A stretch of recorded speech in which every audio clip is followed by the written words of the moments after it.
Now, I don't know much money, but they make a lot of money. It's great because it's organized by the PGA, but what does the PGA professional really, what do they get out of this event? Okay, I mean, the kids, the assistants that are making, you know, I remember in upstate New York, you know, I've been out in terms of working I've been at the same place for 44 years, but some of us do very well and some others don't, or haven't done as well because the clubs weren't so as wealthy. And I got 80 guys or 90 guys in Port St. Lucie now. The PGA owns the Port St. Lucie. They just raised the dues there. I mean, you know, I think the PGA's got enough money in their coffer to be able to lose a few $1 million on the golf course in Port St. Lucie. I mean, there's 80, 90 guys that are, you know, probably can't afford, you know, a big raise, like a lot of retirees. So that's another thing that they never bring up. But what does the PGA professional really get out of that? You know, what do they get themselves for the retiree, the guys that have been working in the business for 50, 55 years that are retired? What about the assistants that are starting? They have to go to those classes in school. They have to pay to travel. You know, I think that's something that the PGA need to take a look at and, you know, to start thinking a little bit more. And again, I don't like to criticize anything, and I've been, you know, live in the Dominican Republic. It's not that I've attended every PGA meeting in Florida, but I'm a member of South Florida PGA, and I think that that's something that nobody talks about, but I think that's a subject that should be brought up. That is an incredible topic that nobody has touched on, because I will say the tickets for this Ryder Cup, and there didn't appear to be a limit. I mean, it was incredible, those crowds up there.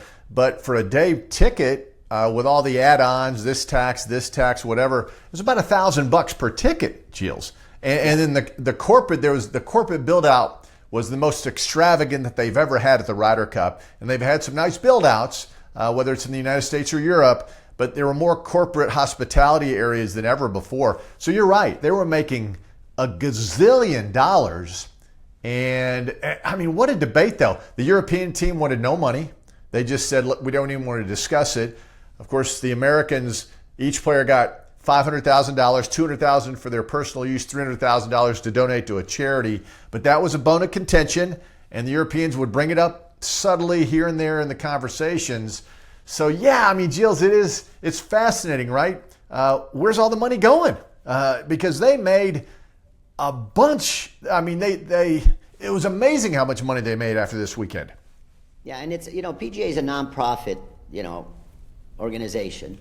And I remember Pete and Alice Dye, she wanted to do, there was at Purdue University where Pete was building a golf course.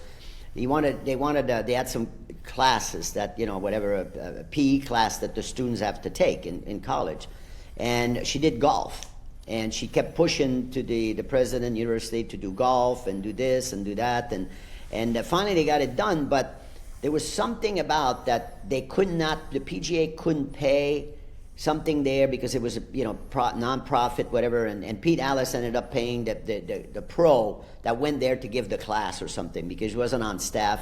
And I might be a little bit off with that story, but again, you know, when you see somebody, you know, there's flood everywhere, or guys lose their job, or there's health, you know, the health care, retirement program, all these things that I'm sure are changing, and they've been trying to, but I really think that the amount of money that's made out there, you know, the PGA professional, you know, the guy that works, you know, 7 days a week in some club in upstate New York or somewhere, or, you know, out in the middle of nowhere, that, you know, he makes a living, and all of a sudden he saves, he retires, he's end up he comes to Florida, you know, dream for him to go from, like me, you know, be in upstate New York in 180 inches of snow.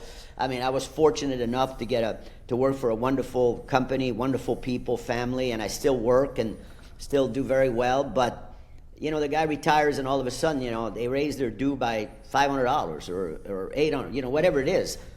Somebody that's there, I mean, it might be difficult. And what do? You know, they talked about it, but nothing happened. Well, that's the way it is, you know, so I don't know. All of a sudden, I play with a lot of these guys when I'm here in Florida. You know, I go play in a little event, and you can hear them talk, you know, and it's upsetting to them. And I just, you know, I'm old. I figure I think we need to take care of our old people a little bit better.